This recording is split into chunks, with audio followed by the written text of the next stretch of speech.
This is Better Business Coach, session number 3. This is the Better Business Coach Podcast, your source for critical sales training, proven education, and actionable worksheets. All downloadable for immediate use. We work hard so you don't have to. Now your host, the rapid growth guy himself, Matthew Pollard.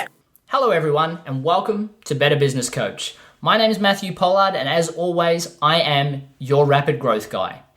If you haven't already, please take a second to subscribe to both the video and the audio version of this podcast. The audio will give you all of the ideology and training you need to be the most successful business coach possible, while the video podcast will give you step-by-step instructions on how to use the worksheets and templates that I have spent over a decade creating and perfecting. These are all available for download at matthewpollard.guru or betterbusinesscoachpodcast.com in the session notes for each one of the worksheets that we run through as we go through them. Now, this is part 2 of a 2-part series, so if you haven't already, please go back and listen to part 1 or episode 2 of Better Business Coach, where we cover off on why potentially you're not getting the results that you need out of your networking events. We also talk about the elevator pitch, or a 3-step elevator pitch that you can use when you're out at networking events to change the entire outcome from I deliver coaching, oh, okay, no worries, I had a bad experience with coaching once, and the conversation finishing, to really, how exactly do you do that? And getting the client asking you to tell you more about your products and services. This was a very simplistic approach and actually sounds very scripted. And the reason for why I started with that is I really want you to see how something as simple as that change can provide such a different outcome in any networking event.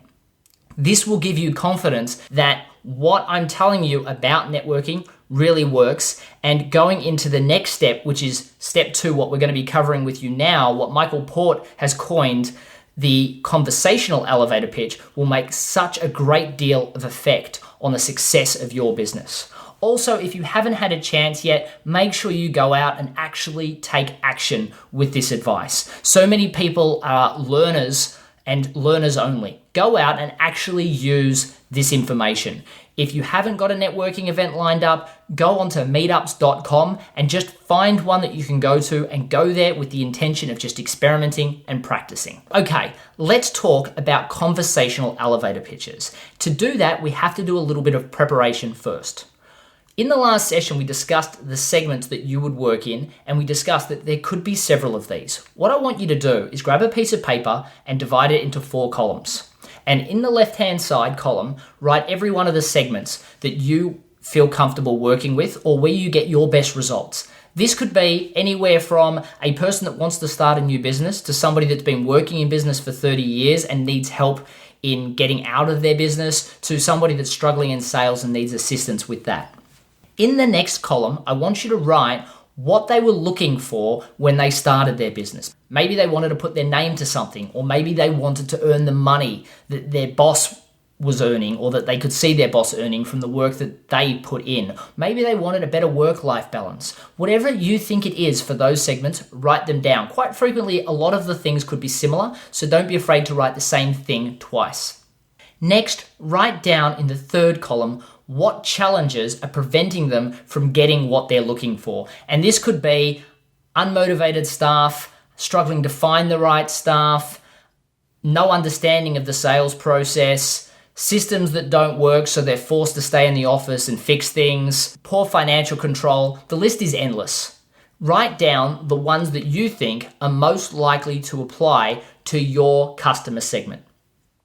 In the 4th column, I want you to write what the higher problems are, i.e. my staff don't perform, or I can't find good staff, which means I feel uncomfortable or anxious every time I leave the office, or I feel like I'm never going to get to a stage where I'm in control of my business, or I feel like I no longer am interested in my own business that I used to have so much care for, or I feel devalued, I've lost confidence in myself. These are the higher problems that people can really identify with you and think that you understand their problems and what's happening to them. These are problems that you may have experienced yourself some stage within your business. So don't be afraid to list some of the things that you really struggle with, because these are the same concerns they may be having. Okay, now that we've got this down, let's workshop what you say when a prospective person says to you, "What do you do?" Your response should be, "Well, do you know how a business owner opens up their business and they've got dreams of creating their own brand for themselves, getting that work-life balance that they really, really wanted, and earning the money that I guess they've seen their employers earn for years and years and years. But for some reason, they find themselves struggling with managing staff and getting them to perform, getting the sales that they need for their business, and getting the systems set up to allow for them to actually provide the services and products that they want correctly without things going wrong and customers getting upset with them." Do you know anyone like that? And what you'll generally find is that somebody will say, "Well, yeah, I have that problem," or they know somebody that does. What you'll then say is, "Oh, okay," and you'll then talk about the bigger challenges. And you'll say, "Do you find that they're always stressed out when they leave work because they're anxious that their staff aren't going to be performing while they're away, and they can never seem to take any time off, and they seem to have lost faith in themselves or confidence in what they're doing, and almost it's like they want to go back to work because they're just over the entire circumstance."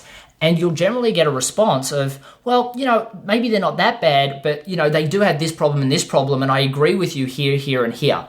You can then respond by saying, "Look, let them know, or I want you to know that you're not alone. In fact, your problem is so common," and this is where you introduce what you do to fix it. "I have created a 7-session coaching breakthrough session that takes people from the brink of losing faith in their business to getting their business back on track, getting the structures that work, and actually actively working on their business, not in it." This has been so successful that I actually have got, and this is where you talk about the results that you've had, I have actually received results from my clients that give me a 92% success rate in not only paying back the services that I have charged for, but doubling their profitability within the period of that coaching. So there is hope for you, or there is hope for your friend. Then they'll reply, and this is where you transfer it into a potential sales opportunity for the future. If you're talking to that person, you say, "So there is hope for you. What I like to do is I like to set up a free 30-minute session where we sit down and we work out what your problems are and whether or not I'm a good fit to help you work with those, and whether or not my 7-session plan will be effective." And what I do is I do a full business needs analysis. This business needs analysis I will show you how to do in one of our video sessions coming up. So remember to subscribe to that. Then you say, "So what I will do is, how about I pull out my calendar, I've got some availability." You give them 2 options, a morning and an afternoon. So you can say, "I have a morning next Tuesday or a Thursday afternoon. Which one best suits you?" You get out your calendars and you book in the time there and then. And then once they book in a time, you say, "Look, you know what? I'm actually really excited about this because every time I work with a business," and you give them some example stories of other people that you've helped. And then you leave them with that note that they're going to get to sit down with you during this half-an-hour session. Now, don't give away all of the goodies of that session in that networking event, or you'll have no reason to catch up with them again. Start talking socially. The deal is done. Job finished. If you're talking to a person that isn't the person that has the problem, say to them, "Okay, well, I tell you what if I do this? What if I provide your friend my ebook or my white page on exactly how they can start working on this problem, as well as I will give them, on behalf of you, a 30-minute free session where we will talk about their issues and work out whether or not I'm a good fit to help them fix their problem. And if I am, we can discuss further the details of the 7-session plan that I have to absolutely transform their business." So what I'll do is, look, I tell you what, have you got an email address, and do you have their email address? And you grab their details off them and you send them an email, and you use the person's name that you met, saying that you're doing it on behalf of them because they felt that it would be a good use to this specific person. Now, I know people's worry of wasting their time going out and seeing people that perhaps won't have the money or perhaps won't engage with you.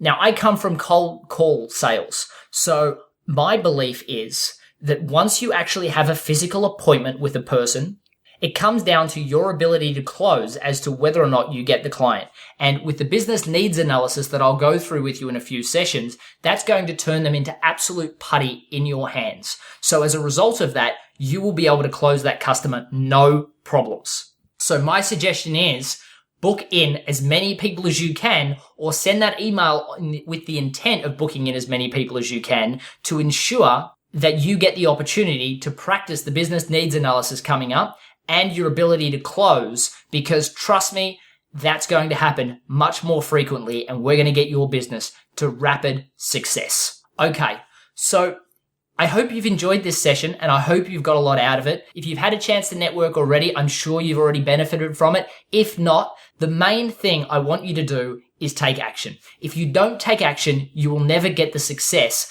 that I have planned for you, because taking action is the only way that you can obtain these skills, practice these skills, and obtain success for your business. The world of studying and continually learning to make your business better doesn't exist. Unless you actually take action to make this happen, it will never work. So make sure you go out and do that. And if you haven't currently taken action to subscribe to this podcast and the video podcast, do so now. And while you're there, if you're on iTunes, please do me a favor and post a review on what you think about this podcast. Any of your comments would be more than welcomed, as well as the star rating you feel that this podcast deserves. But thank you again very much for your time, and I look forward to sharing the next session of Better Business Coach Podcast with you. Cheers.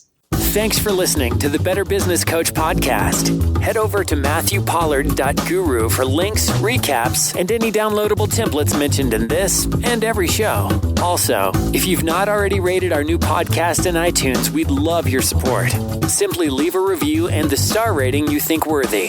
Hey, and don't forget to subscribe so you don't miss a thing. Thank you in advance, and see you next time.